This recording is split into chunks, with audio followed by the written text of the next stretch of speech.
everybody. Welcome to another episode of Purple Insider. Matthew Coller along with Manny Hill here this evening. Hopefully you're watching the national championship. If you remember that college football was still going on tonight, along with watching us live here on the show. And we've got some very relevant news around the NFL to the Minnesota Vikings. The Chicago Bears have a head coach, and they got one that didn't make me scratch my head or get confused. And all the Chicago Bears fans I know were not crying and yelling about anything. They're actually happy about this. So we need to break that down and also react to what we saw over the weekend. We've had a little bit of time to process now, and we could talk about what the results of the playoffs say about the Minnesota Vikings, and we'll take offseason questions and comments as well. I know all of you want to talk offensive line already in the chat. Don't worry, we'll get to it. We will definitely get to it. But Manny, let's start out by discussing Ben Johnson is the coach of the Chicago Bears. And nobody is anointing Ben Johnson the next great coach in the National Football League. Trust me, I know we've done this with lots of genius offensive minds in the past. Well, this guy, he's going to take them wherever. And then the guy finds out that it's a very different job, like Josh McDaniels. For two different times, he found that out. But I think that if you are on the Vikings side and you were thinking, who would we want the Bears to hire? It wasn't this guy. It was, hey, how about you hire Mike McCarthy or something? That'll be fine. That'll kind of put a cap on what you can actually be. What you didn't want is the mind behind one of the best offenses that we've seen in the NFL in the regular season over the last, I don't know how many years, but the way Detroit grew around Jared Goff, the way they built it, and what it meant to the quarterback position. Ben Johnson was one of the best offensive minds in the NFL over the last several seasons, and now he is working with Caleb Williams. So your thoughts, man? Yeah, I mean, I think if you're a Bears fan, I think you have to be pretty excited about this. Ben Johnson, I think just from, a scheming standpoint, a play calling standpoint, he's just one of those guys that kind of just gets it and kind of understands modern offensive football. And the what he's going to have working in his favor going into this is that he doesn't have to worry about trying to draft a quarterback because he's got his young quarterback already in place, ready to go with a full season under his belt. Granted, it was a season with a lot of ups and downs, but he still has Caleb Williams, who's very young, who's only going into year 2, already in place. So he doesn't even have to, play the game of going into the draft and focusing on, all right, am I going to have to, let's take a look at Cam Ward. Let's take a look at Shedeur Sanders. Let's take a look at, Quinn Ewers or whoever else is going to be in the draft. I don't even know who the third quarterback is going to be. But he doesn't have to worry about that. He's stepping into a situation where there's a lot of talent on offense already, not just with Caleb Williams, but, the running backs with DeAndre Swift, the receivers, that's really going to be working in his favor. And he's got some pieces on the defensive side too that are pretty good, that he'll be able to kind of work with and be able to handpick a defensive coordinator that can kind of fit with some of the guys that he has in place already. So I think it's a good fit. I think the only thing that might be working against him is that he's never been a head coach before. He's going into a situation similar to what Kevin O'Connell did 3 years ago, never been a head coach before. And so there's probably going to be a little bit of a learning curve there in that first year. But I think with the offensive mind that he has, with the pieces that are in place already for him, I think it's going to be a pretty good fit. And I would be surprised if the Bears are not a significantly better team next season. So the big question for me would be, how does Ben Johnson manage that his new quarterback is so much different than his previous quarterback? Right. Jared Goff, his superpower is his ability to drop back, get rid of the football, throw accurately, make the right decisions, except for when he gets knocked out potentially by Washington, then the decisions became a little more dicey. But for most of the last 2 seasons, Jared Goff has been really brilliant when it comes to getting rid of that football, playing on time, understanding all the moving parts, leading an offense, commanding it. These are all things that we did not see from Caleb Williams this last year. What we saw from Caleb Williams was a handful of absolutely eye-popping plays, and I was at Soldier Field for about 5 or 6 of them where I walked out going, whoa, man, that's a lot of talent for Caleb Williams. But I also was at US Bank Stadium to watch him totally collapse under the pressure of the Vikings defense. And one of the big issues for Williams is not getting rid of the football and not being decisive and not seeing the field. I mean, you can really tell, and it was a Justin Fields issue. It's been an issue for many quarterbacks who have gone bust over the years when someone's just not seeing what's in front of them, when they're not seeing the correct reads. And I remember looking back at the film after the Vikings and Bears game at US Bank Stadium and going, wow, did he have a lot of receivers open? I mean, wow, was there a lot of opportunities for Caleb Williams? He just didn't see them. And he was bailing from the pocket and he was panicking. And then when things went wrong, he made it worse. And then he ends up on the sideline, on the bench, flop down, just totally defeated by Brian Flores' defense. Not the first young quarterback to have that happen, but that's very, very different from what Ben Johnson has been dealing with. So we know that he's going to improve the screen game, the play action game, all the kind of cheap hacks that work in the NFL always. But the straight drop back, make a decision, get the ball out of your hands. How do you teach Caleb Williams to do that like Jared Goff? That will really be Ben Johnson's biggest challenge. And yeah, I mean, some of you are mentioning in the comments that being a head coach is not just being an offensive coordinator. And Kevin O'Connell had to learn this like everybody else. And everybody wants to be that McVay on the sideline, the genius, just dialing up all the plays. But McVay has the leadership. Kevin O'Connell has the leadership.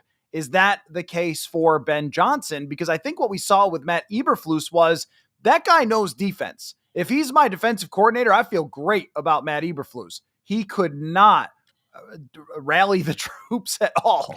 I mean, they were against him 100%. It seemed he couldn't manage through a game, which was a major challenge for Eberflus and got him fired. So yeah, we all know that anytime it's a first year coach. I just want to see how's he going to deal with how different his quarterback is now. Yeah, and also it's going to be different up front for his quarterback in this particular case with the Chicago Bears, because the Bears did not have a very good offensive line really the last couple of years. In Detroit, the Lions had one of the best offensive lines in the NFL, if not the best. And that made things a lot easier for Jared Goff to sit in the pocket, make the right reads, make the right throws to the weapons that he had with the Lions. That is going to be the number one challenge for Ben Johnson is, all right, I've got this young quarterback who's extremely talented. He can make every sort of wow, crazy off-script throw imaginable. How do I get him to kind of play a little bit more within the confines of our offense and stand in the pocket, be patient, make the right read, make the right throw in the right situation? But the other part of that is going to be you're going to have to find a way to bolster up that offensive line so that Caleb Williams does have enough time to sit in the pocket and make all of those reads and doesn't feel compelled to just bail on a play immediately because he's got a defensive tackle running after him and he's having to roll out and then having to kind of make something happen on his own. And it's good to have that trait as a quarterback in the league. It's what makes Patrick Mahomes so great. It's what makes Lamar Jackson and Josh Allen so great. In a lesser degree, it's kind of what made Sam Darnold play really well at times this year, was he was able to kind of get out of the pocket and make plays. So it's good that Caleb has that, but there is going to have to be moments where, all right, Caleb, the pocket is clean. You've got receivers open. You've got to see them, and you've got to make the right read and make the right throw. And that's going to be the challenge for Ben Johnson going forward. The offensive line in Chicago is an interesting subject because as I've been doing my research for what the Vikings will do with their offensive line, there's at least 3 guys who grade pretty well by PFF on Chicago's line. And at the top of that list is Tevin Jenkins, former second round draft pick, who I think would look really good next to Christian Darrisaw. That would be some mountainous gentlemen over there on the left side. But there's at least two other linemen who are free agents for them who, by the numbers, did pretty well. And really, the guy who kept getting a lot of the blame was the quarterback for causing his own pressure. And that's another challenge of Ben Johnson's, because do you build up the offensive line only to have him scrambling around anyway? And how do you match the offensive line that they had in Detroit? Because that was a top 2 offensive line in the league along with Philadelphia. It's going to be pretty hard with free agents up there to just whoop, and now it's completely rebuilt. Also speaks to maybe the competition for interior linemen after what we've seen in the playoffs. So I think with the Ben Johnson hire, from a Vikings perspective, the biggest concern that you have is that he is going to be really great at getting Caleb Williams to play on time, and that his offense just has so much trickeration. I don't even mean throwing the tackles. I mean, it has all this eye candy and different looks and different motions and play actions and all these things that just offer so many challenges. But also, against Brian Flores' defense, this stuff worked. And I know a lot of that is Jared Goff. There's no question about it. But I mean, I think Caleb could probably even throw to wide open receivers if you could create them. Like, this was the guy who was behind picking apart a Vikings defense through the first 5 weeks of the season that had been untouchable. And then they walk into US Bank Stadium and just get explosive plays and open underneath throws and everything else and run the football. That's another part of it that Ben Johnson seems to fully understand, something that maybe Kevin O'Connell doesn't, which is how to run the ball. And they had a lot of success. Yes, Jahmyr Gibbs is a big part of that, but they did that with whoever was back there with this offense against the Vikings. So I think that it was the offense you didn't want to see show up elsewhere. But there's another part of this. Replacing him in Detroit speaks to how hard it is to keep doing this. And the Vikings, for example, when they went 13-3 and they had the number one defense and they go to the NFC Championship and Case Keenum has this magical season, what happened? They lost Pat Shurmur. They brought somebody else in, and it was not the same at all with John DeFilippo. And that's Mike Zimmer's fault for picking, well, if he even picked the offensive coordinator, or Rick Spielman, whoever picked the offensive coordinator, doing it based on the vibes or whatever, as opposed to the actual offensive scheme that they were going to run, and trying to make Kirk Cousins run a totally different system from what he had done in Washington. Just a huge mistake, but it shows you how difficult it is when you lose a coordinator. And this is a bigger question for you, Manny. It has to do with Ben Johnson leaving with Detroit, but also in general. Like, how good do you think Detroit is going to be next year? It's just so hard to repeat 15 wins. It's certainly hard if they lose Aaron Glenn and Ben Johnson, because those are the systems they've been playing, but they still have a ton of talent in Detroit. Yeah, it kind of reminds me of, when the Vikings had that 15-1 season in 98, and then Brian Billick, who was the offensive coordinator of that team, got the head coaching job for the Ravens. And then, 2 years later, he won a Super Bowl. The Vikings the next year in 99 still had a really good season offensively with, Randall Cunningham end up getting benched for Jeff George.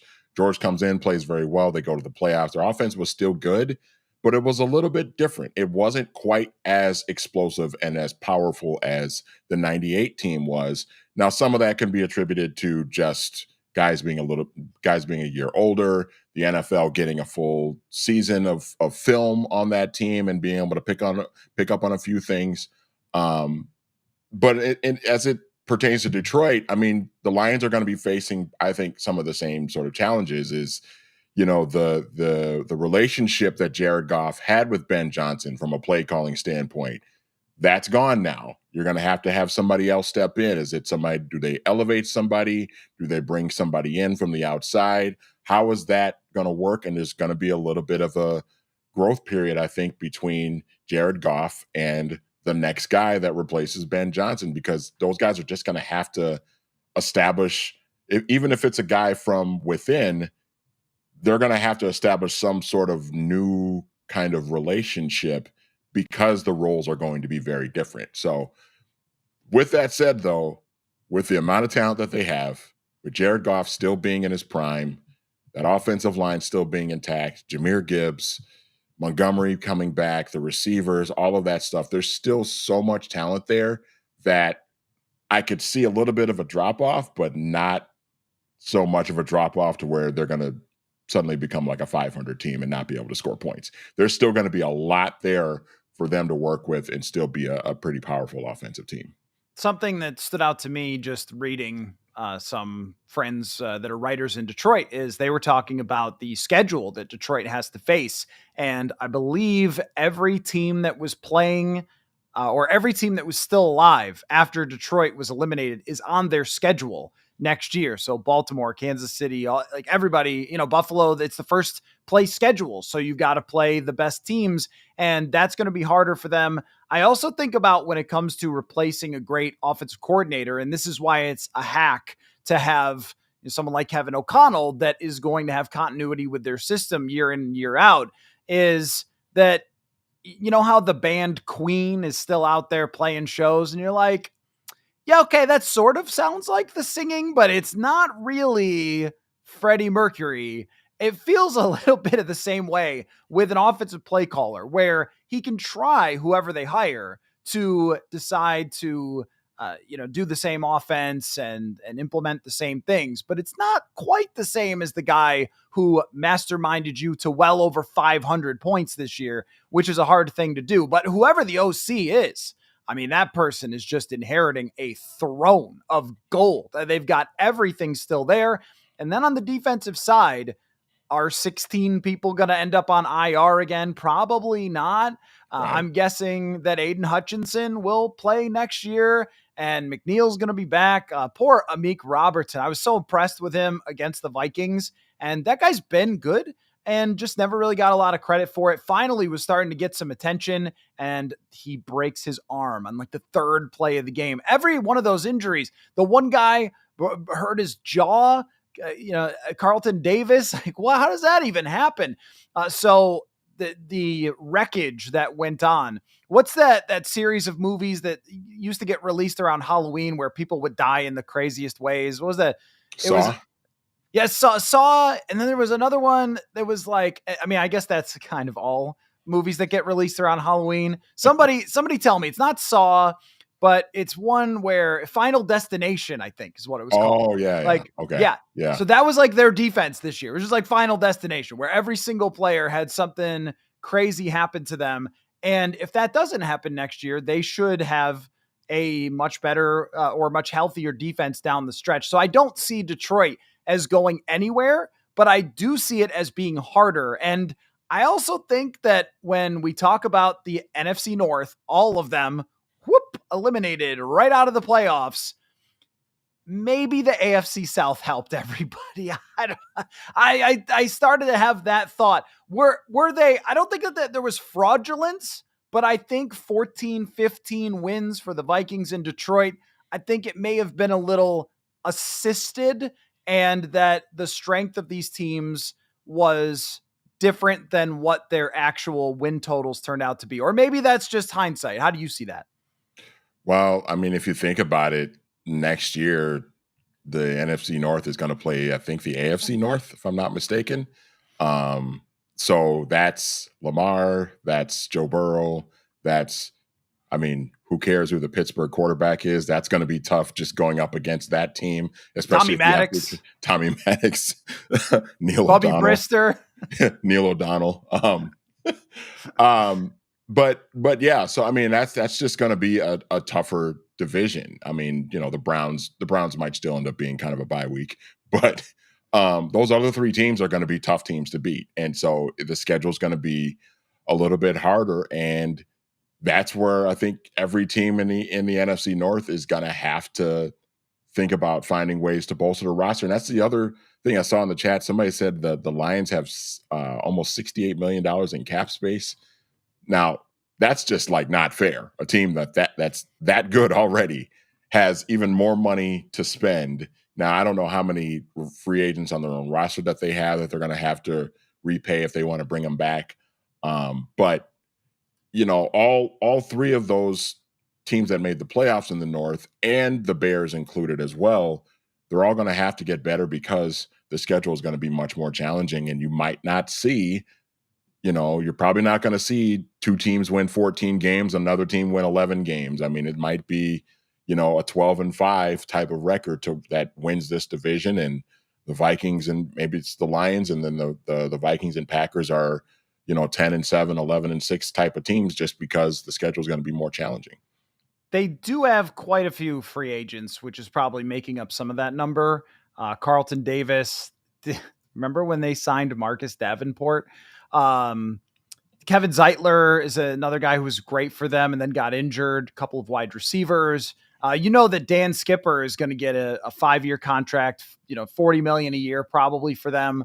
I'm just kidding, but sometimes you thought that he was the biggest star on the team. But that's when it comes to this free agent thing.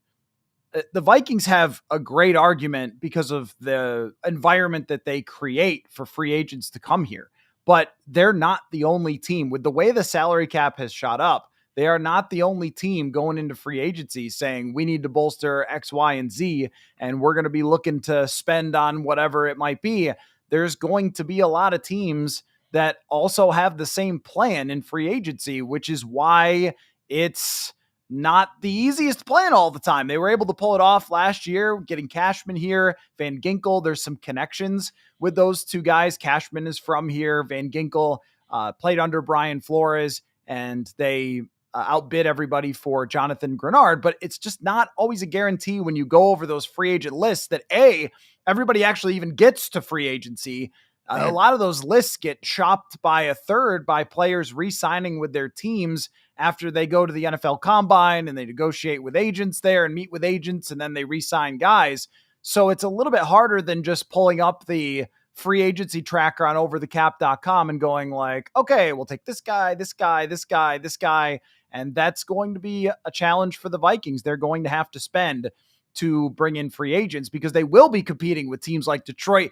I mean, if you're a free agent, you've got some great choices. If you're a free agent guard, you've got some really great choices where the Vikings are going to be bidding, but a team like Chicago and now isn't interesting for a free agent. They might be willing to just go crazy overpay. They're paying their coach $13 million, which is something else that has come up and I want to ask you about, which is if it is indeed correct that they're paying Ben Johnson $13 million to be their head coach. Whew.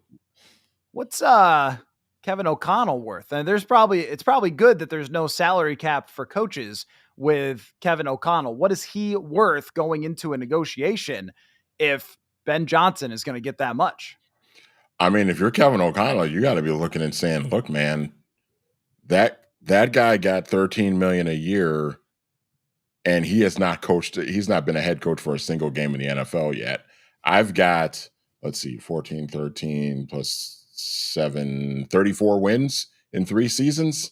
Granted, no playoff wins yet, but I've been to the playoffs twice. I've gotten 13 and 14 win seasons under my belt, and I got a division title under my belt.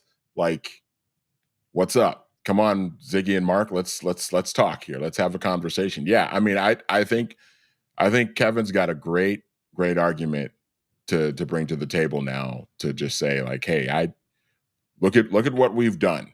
This team was in a really rough cap situation just a couple of years ago, and Kwesi and I have come in, and Kwesi's done all the shopping and brought in the free agents, and I've built this roster up and inspired this roster and led this team to 34 wins in 3 seasons.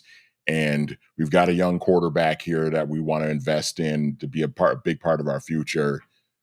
Let's go. Let's have a real conversation about it. That's what I think KOC is going to have to do. And if I'm him, yeah, I'm looking at what Ben Johnson got, and I'm saying, yeah, let's talk. That's a figure that I'm looking at. I actually think that this is a good thing for the Vikings negotiations with Kevin O'Connell because it's not my money. And Surprisingly, even with the success of Purple Insider, don't quite have as much money as the Wilfs. We're getting there. We're getting there. Subscribe to the newsletter, folks, purpleinsider.football. But it sets a number that's very clear. And the idea would be, if you're Kevin O'Connell, here's where you're negotiating from. If I became a free agent, which he could next year, if he just doesn't sign an extension, if I became a free agent, how much would someone else pay me? And now we have our answer. It's $13 million because Ben Johnson was a straight up bidding war. The Raiders wanted him. The Jaguars wanted him.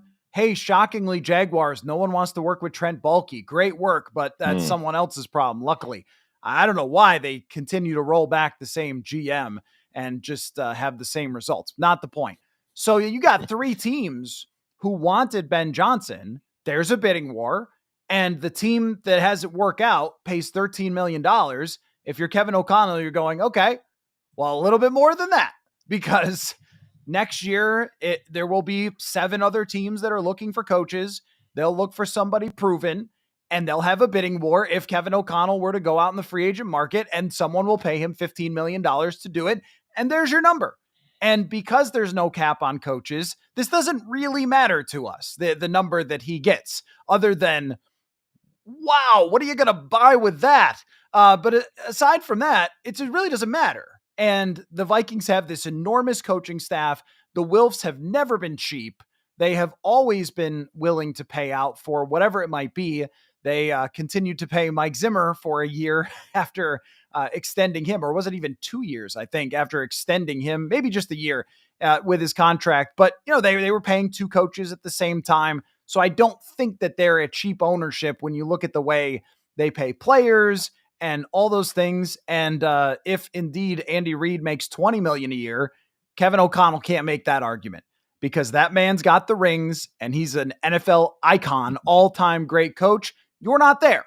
You haven't won a playoff game. And if I'm the Wilfs, that's what I'm saying, is that you're proven enough to get more than Ben Johnson, and that in the free market, you would get an enormous contract.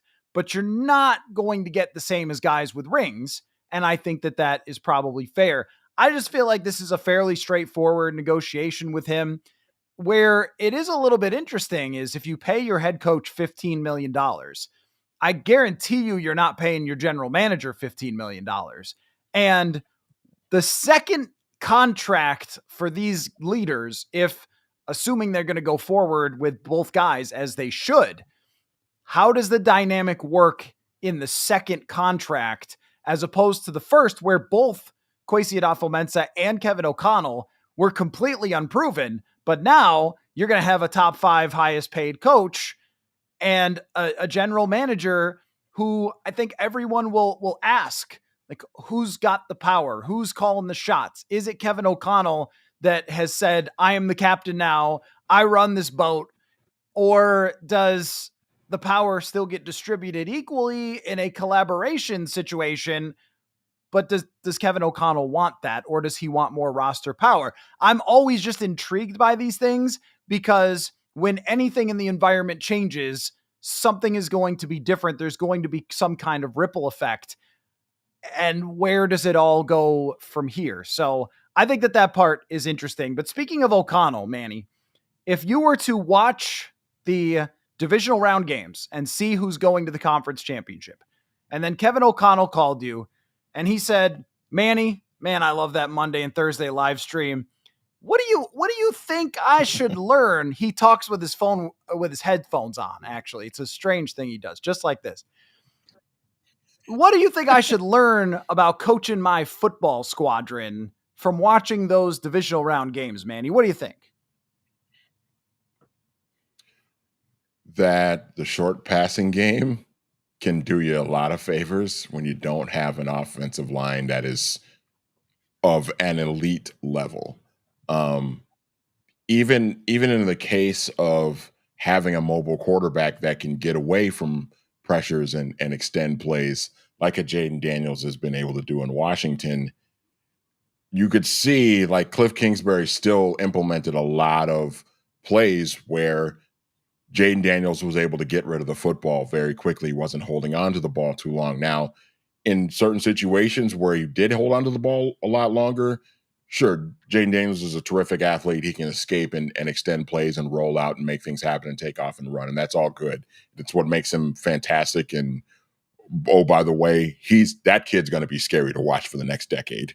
Buckle up, NFC East. Have fun going up against that guy twice a year.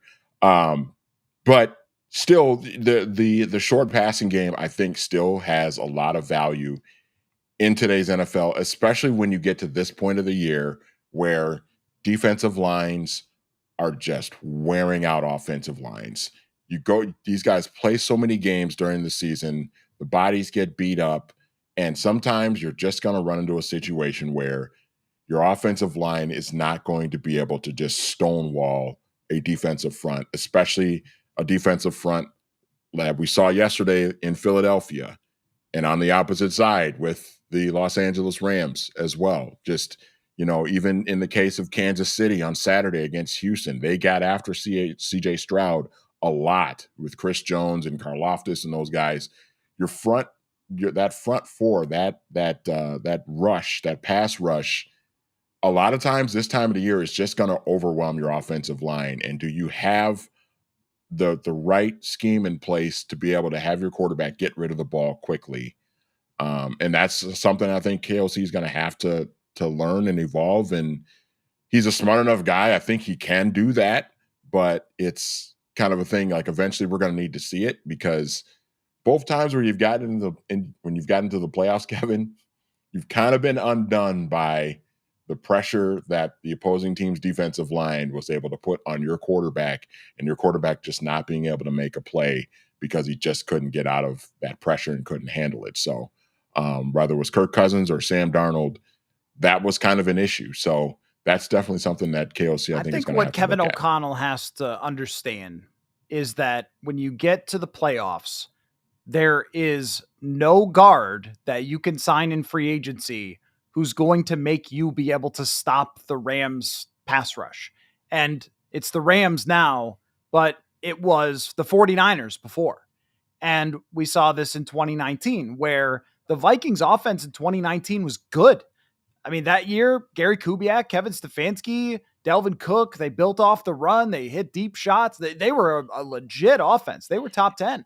And when they got into the playoffs, it's funny because throughout the year, I made the comparison when we would pick the schedule and you would have them at like 12 wins or something. I'd say, you know what, this kind of reminds me of 19, where they're flawed and we know it, but they're pretty strong and they're winning games in the regular season. And we're always asking, how good are they really?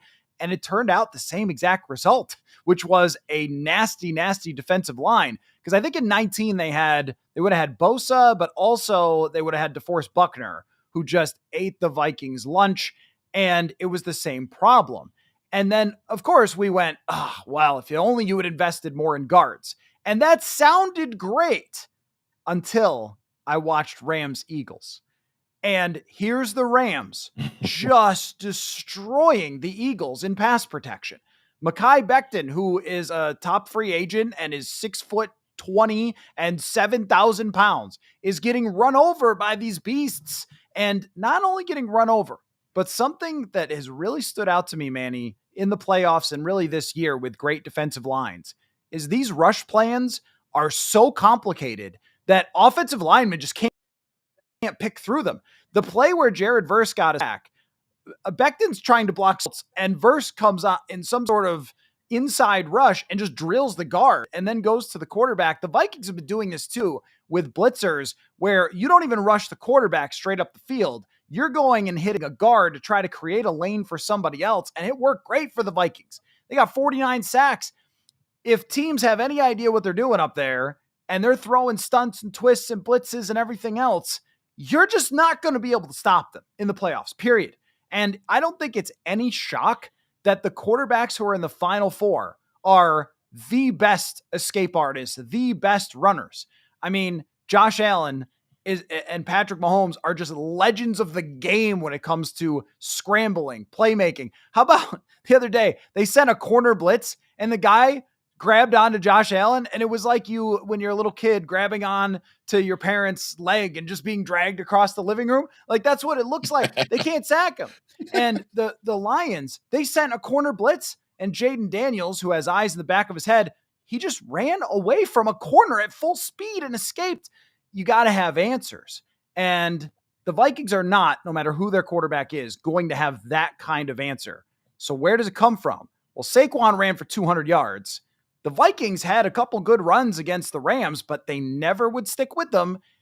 And the thing I'm concerned about this offseason for the Vikings, Manny, is when I look at that list of free agent running backs and go, I just don't see anybody. I mean, Aaron Jones could come back. Rico Dowdle is kind of interesting from the Dallas Cowboys. They screwed around with Ezekiel Elliott last year when they should have just played Dowdle. But aside from that, it's not inspiring. And one very low-key thing that happened this year that I think really was bad for the Vikings is that they went from being intrigued by Ty Chandler and like, look at this guy, runs this 4.3 and he's so fast and explosive. I went back and look at this. 2023, he went for like 400 yards at 4.5 yards a carry. And we thought, okay, next step. Not only was it not the next step, it was like, we hate you and don't ever try to touch the field. Yeah. That's your most explosive big play running back who they drafted and then decided that they couldn't stand the sight of him. And that I guess I just won't really fully understand because I don't know what the plays are. There must be things that he's missing. But that was a big blow to them because that was the guy who was supposed to kind of be the next in line after Aaron Jones. I don't know the answer to how the Vikings figure out a run game next year that could counter a pass rush like the Rams have. And they call Gary Kubiak. Rick Dennison, man. Rick Dennison was he was kind of the mastermind behind the offensive line. I mean, that's another part of it. Of course, their run scheme. It's a mid-zone handoff, inside zone, it's a pitch. It's an inside zone, it's a pitch. There's just not a lot of moving parts to the thing. Yeah, I mean, I think because of what you pointed out about sort of the free agent market for running backs, that might just have to be the route that you go, is that you maybe make a tweak to your coaching staff and bring somebody in that really can focus on bolstering up this running attack. And then if you're able to do that, if you're able to sort of turn it into a more potent scheme, then maybe it's not quite as important who that running back is. Maybe you can stand to bring back Aaron Jones and Cam Akers and just let that be your two-headed monster of a running game.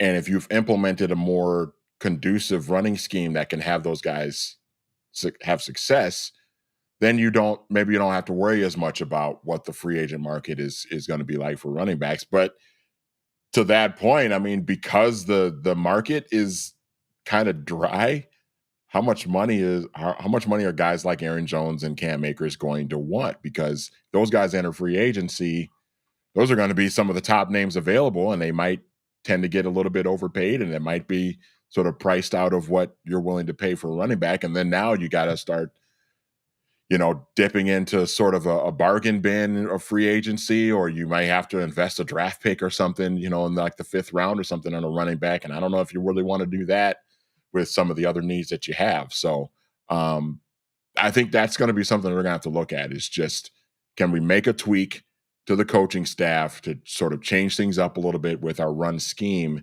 and see if that kind of bolsters the running game. But I think also from KOC's standpoint, like, that has to be a focus. You know what I mean? Not just, maybe making a tweak to your coaching staff, but like, there's got to be more of an emphasis on, hey, we are kicking their ass in the running game right now. Let's just stick with this because it's working. Let's not go away from it just because on first down we handed it off to our guy and he only got 2 yards, and now we completely just want to throw it by the wayside and never run again. That can't be how it works. Let me try something. And this is only trying something, okay? This is not something I believe in, because now I realize on the show that I have to clarify every single thing before I say it. So let me just clarify that I'm just trying on an argument. Maybe like you go into the store and you don't think you're going to buy that Prince jacket, but you put it on. You're like, how does this feel? How do I really look at a Prince jacket? Bad would be the answer for me. But here's what I'm going to try. Prince guitar, though, I could look pretty good with. The drafting a running back in the first round. Now, immediately, everybody's face turns green. You don't want that. You want the defensive tackle. You want the corner. And I'm with you. Let me try it, though. When I look at what Jahmyr Gibbs has brought to the Detroit Lions, and even to a large Yeah. extent, Bijan Robinson, who hasn't been quite as good as people expected him to be, but still, if that offense has a competent quarterback who didn't throw the ball to the other team all the time, they're winning that division and their run game is dangerous and all those things with Bijan. And with Gibbs, he has been a franchise changer for them. If there's so much pass rush, because here's what I'm thinking. In the early 2000s, there was this thing of older, great quarterbacks that were kind of leaving the league. And there was a lot of great pass rushers coming in, like Javon Curse and guys like that. And one of the ways to work around that, the pass rush and the shortage of quarterbacks, was to have Sean Alexander or to have Priest Holmes or whoever it might be. And a lot of the offenses kind of went Eddie back George. to building off of the run game. And we've seen that. I mean, look at these teams. These are 3 of the top 4 rushing attacks. The other team has Mahomes. And some of that, a big part is the quarterbacks. All right, you're not going to have that. But if it's Genty, if it's Omari and Hampton from the North Carolina Tar Heels, if you get somebody special back there, truly first round talent special, not just, hey, here's a 30-year-old Aaron Jones who can still kind of do it, but a game changer who can break big runs like Saquon Barkley. Is it worth it? Because you're probably going to have to win with your offense at the end of the day. I like it. I think the thing that will always give me pause, though, is how if that guy is going to be special. Because I thought Trent Richardson was going to be special.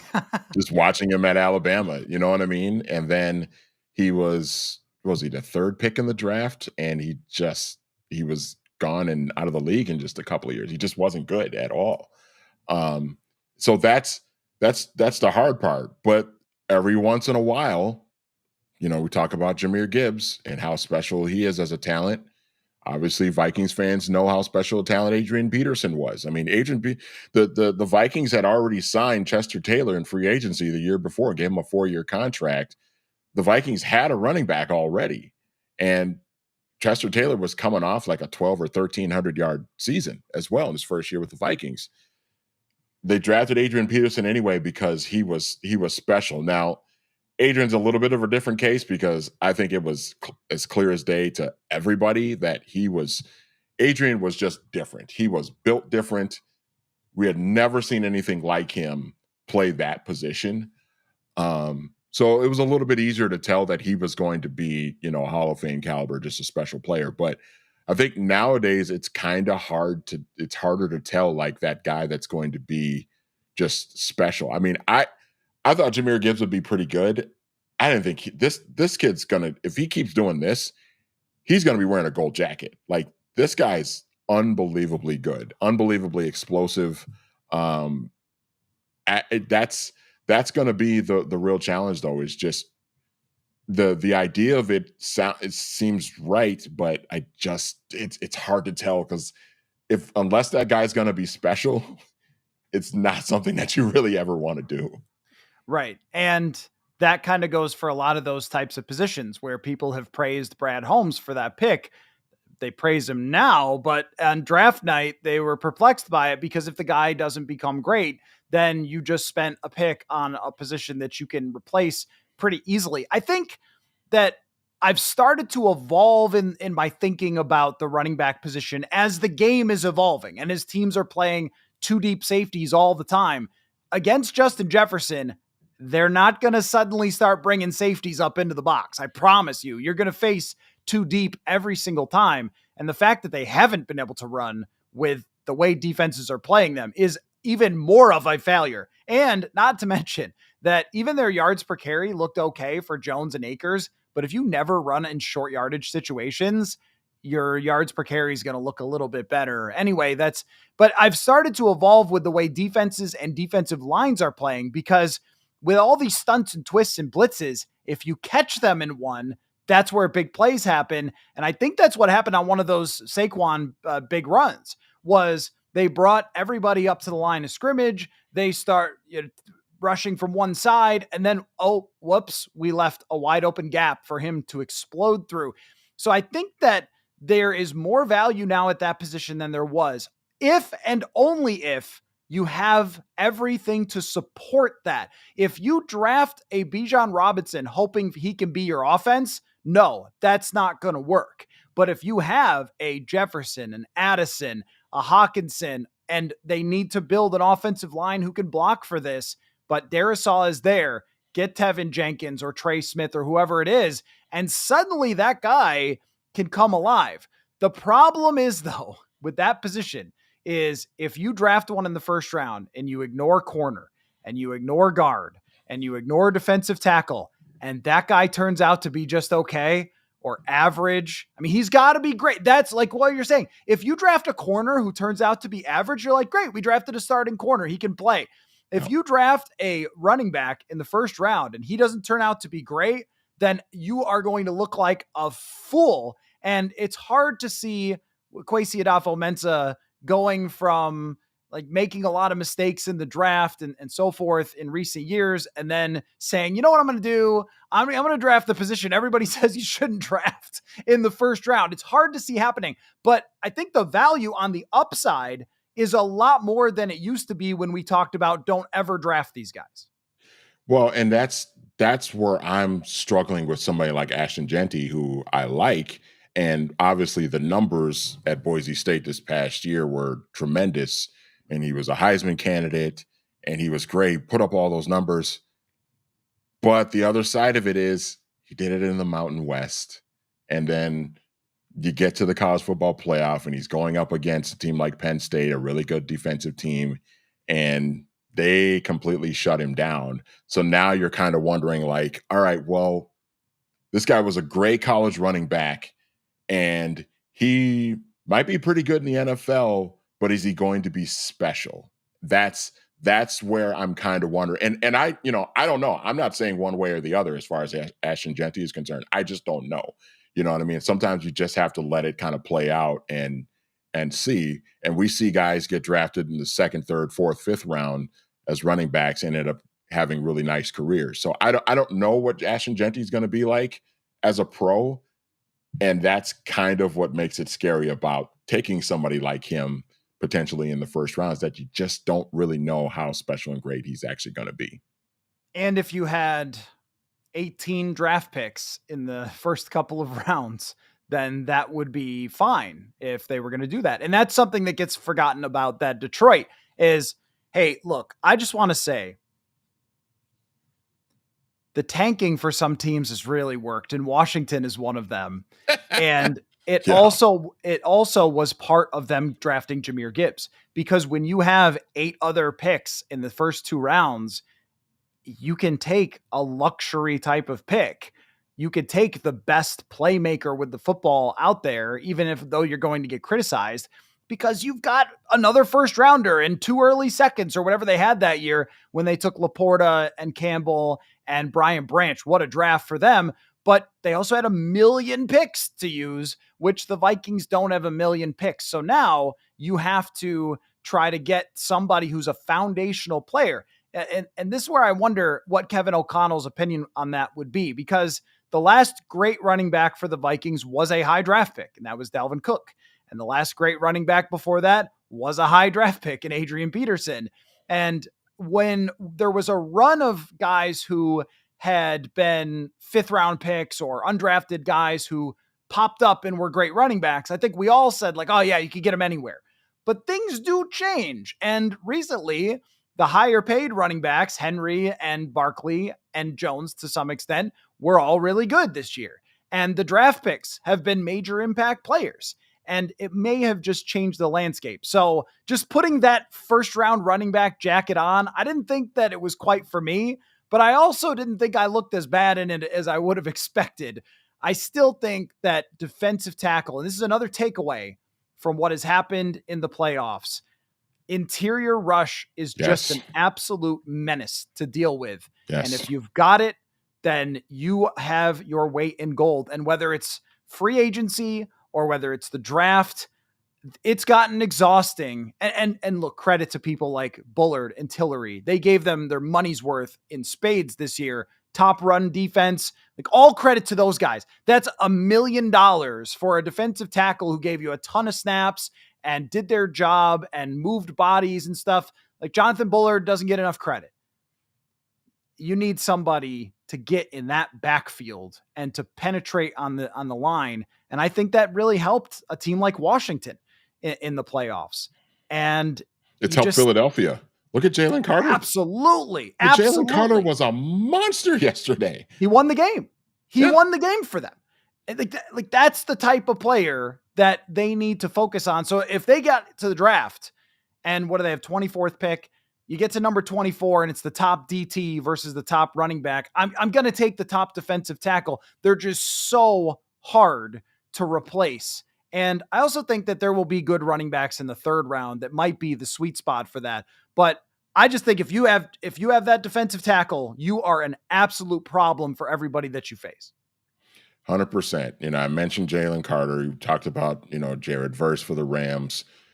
I mean, we've been talking about Chris Jones on the Kansas City side being just an absolute beast for like 6-7 years now. I mean, he's just, and it still feels like we don't talk about him enough with how great and impactful a player he is on that defense.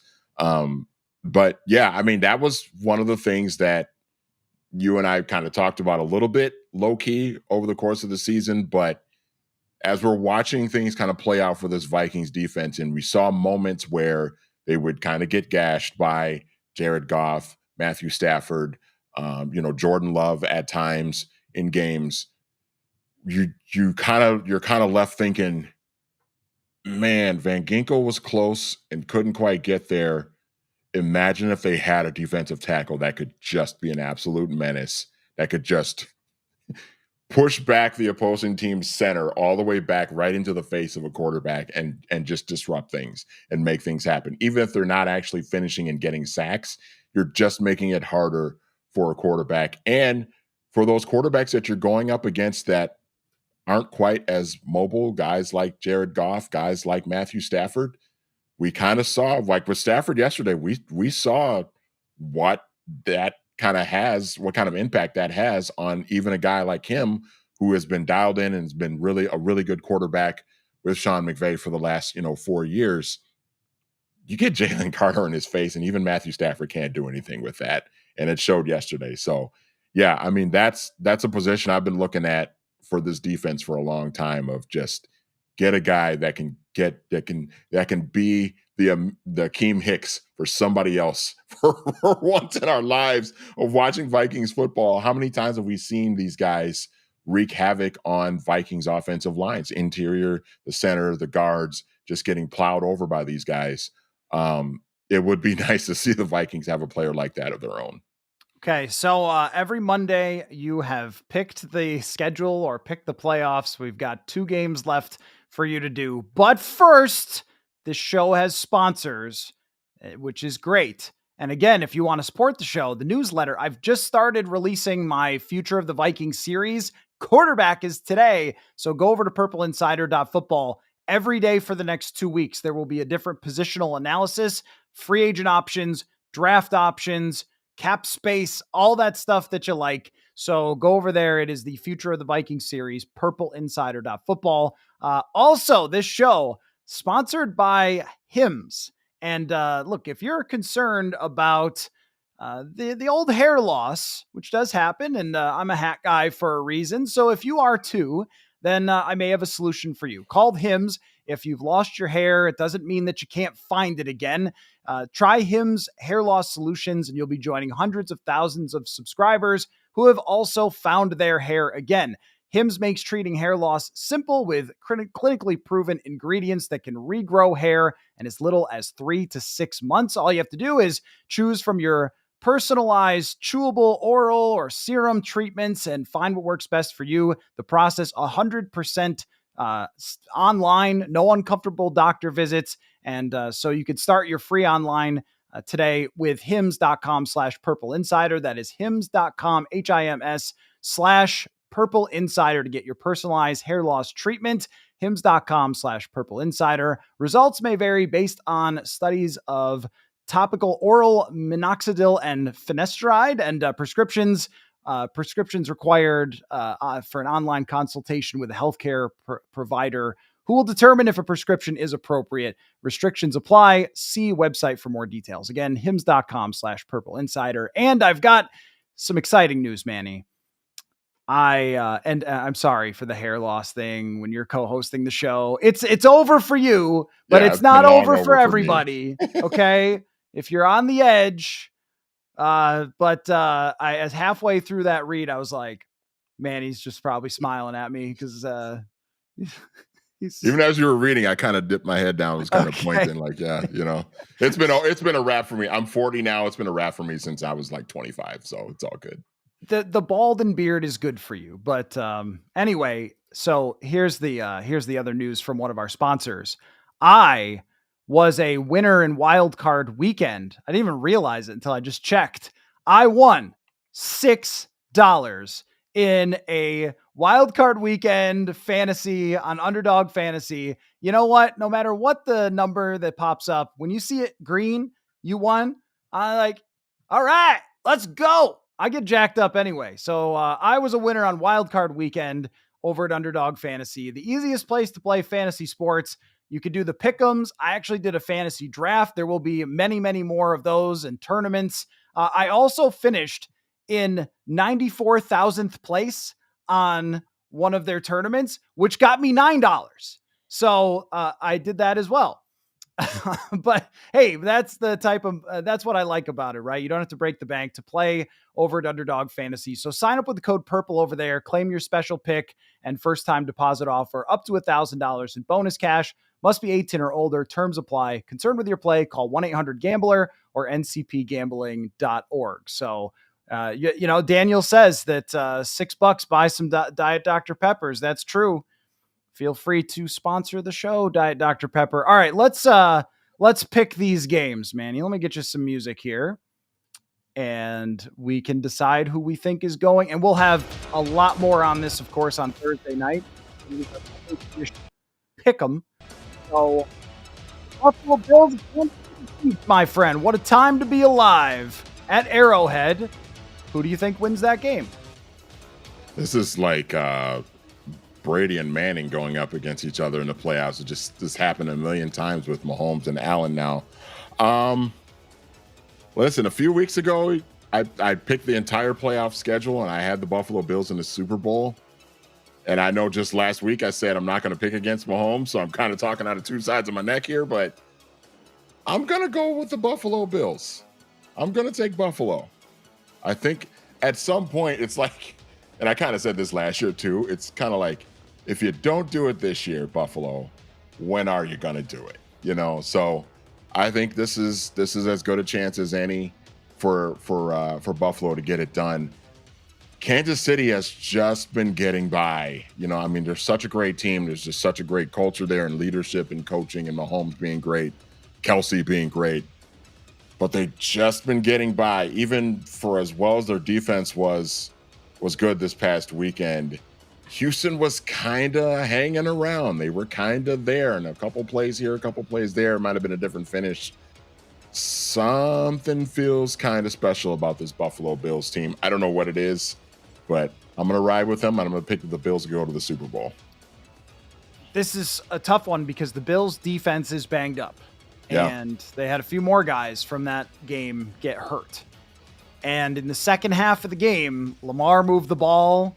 If only Mark Andrews could catch it. They had big runs, and Kansas City can have those long drives. And all of a sudden, Travis Kelsey, who looked very old during the season, comes alive against the Texans. The Chiefs have a good defense. They have a good pass rush. They have probably the best corner in the game, which is Trent McDuffie. And they have home field advantage, which has played out really well in this playoffs. I think it's 8 of 10 games have gone to the home team. And Washington is the only team that has won on the road. But the Bills have the best player of this season. And if we include playoffs, the best player of this season. Because it was neck and neck with Lamar. He clearly outplayed Lamar in that game.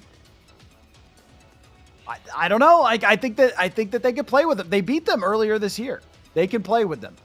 So it's hard to pick Buffalo because of where they got to play and because of the lore of the Chiefs and all that. But I think that they're the better team.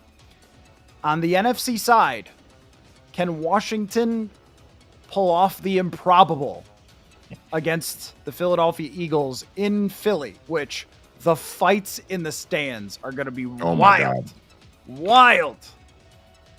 I'm going to pick the Eagles to win this game, but after seeing what Washington has done in these 2 playoff games, especially this past weekend, nothing should shock me anymore. So I'm going to pick the Eagles because they're at home, because they certainly on paper are the better team. Jalen Hurts got a little banged up in that game over the weekend. Something to kind of monitor as well. How effective will he be in terms of running the ball? Saquon obviously is a beast, but there's a quarterback in Washington who's also a beast and going to be a beast for a long time. So I think Washington will make this very close.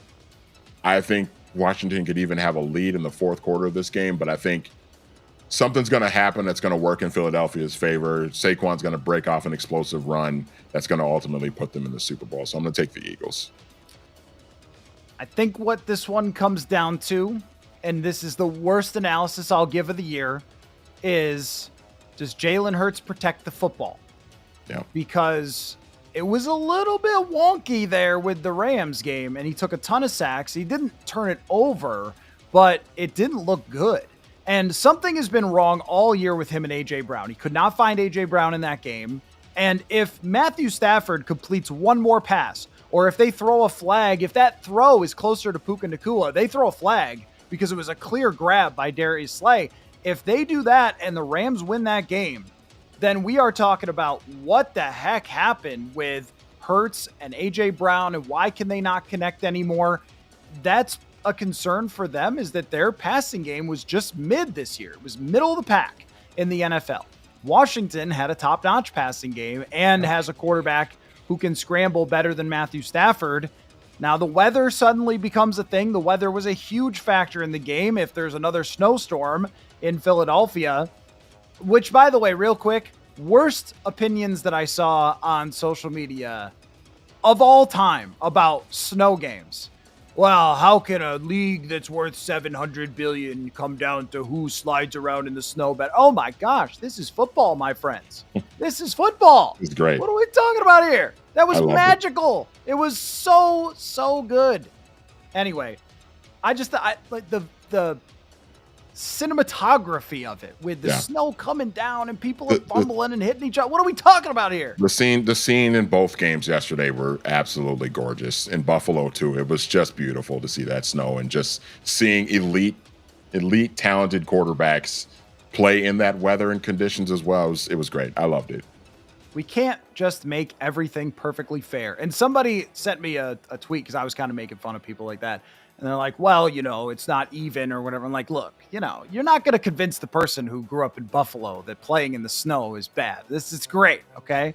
So they're going to eliminate it someday. Enjoy it while we've still got it. But it could be a factor if the weather is problematic for Jaden Daniels scrambling or, depending on the run game, how they're able to block it up. Sam Cosmi is hurt. He is an $18 million guard for Washington, and I don't think he's going to play. And they have Jalen Carter and et cetera, like 7 other guys. I would probably go with the Eagles here and an Eagles and Bills Super Bowl, which would be pretty good. I was talking about the other day or right after the games, my reaction that there's only one combination no one wants to see, and that's Philadelphia and Kansas City. Yeah. Nobody wants that. Seen Absolutely it already. Nobody wants that. Yep. No. Granted, it was Not a great even. game. It was a great game 2 years ago. It was a phenomenal game, but yeah, it's kind of, and I kind of felt that way about like last year's game too. And last year's game was great too, but it was kind of like, Niners Chiefs. We've seen that already. Do we want to see that again? It's kind of the same thing with the Eagles Chiefs here too. I'm not sure I really want to see that matchup again. I'm always going to be on the side of teams that haven't won before, underdogs, teams that totally shock us by rising up the ranks and so forth. And certainly on the side of, and there's just another dynamic too. Buffalo and Washington. If you are a fan of that franchise in DC, you just have been through hell with how bad the ownership was. Yep. Just a comedy show over how many years. And it's very similar to Buffalo. They were the same way, just laughing stocks. And then Daniel Snyder, the worst guy in the world, is out, and they bring in their new leadership. And somehow Magic Johnson is just around championships all the time. What is with that? How do we get Magic Johnson to invest in Purple Insider? Because then I'll just become like a multimillionaire instantly. Because wherever the guy goes, there's just tons of success. But they bring in smart leadership, and all of a sudden, bang, there you go. You are in the NFC Championship. But it would be great to see them get rewarded for that. And Dan Quinn, too. I just get so frustrated when somebody like Dan Quinn, who's clearly a great coach in Atlanta, and he gets hired in Washington, and a lot of the reaction is just, just a retread. That's not who we want to. Like, wait a minute, that guy took a team to a Super Bowl. He's a great leader, and for him to get rewarded like this has been very cool to see as well. And it's because of how that Super Bowl finished, though. That's the only reason why people did, because he blew a 28-3 lead, but it's like he was in the Super Bowl. He was there, you know? Like, just an incredible coaching job by him this year. So anyway, well, we'll see how it all plays out. On Thursday, we will get more hardcore into Vikings offseason and these games. We'll get a little more previewy in these games. And then, I was thinking forward a little bit, Manny, and I got excited the other day because last year when we were leading up to the Super Bowl, we did Super Bowl trivia, and you were the Rams defensive line of Super Bowl trivia. You annihilated it. So this year I'm going to put together some more Super Bowl trivia for you. And I can't wait for that in a couple weeks. So we've got a lot to talk about here. Things will be shaking out in the coaching ranks. And the last thing I wanted to mention is just that there doesn't seem to be any Brian Flores buzz. He's had a lot of interviews, and Les Frazier showed up today with an interview. That was surprising in Dallas. There doesn't seem to be a lot of buzz for Brian Flores. The expectation right now is that he's going to be back as the defensive coordinator, which would be huge for them. But that's something we'll be keeping an eye on, along with whatever else might play out in the coming weeks. So thanks everybody for watching/listening. Manny, we'll talk again on Thursday night, and we'll see you all then. Go enjoy the rest of the national championship football.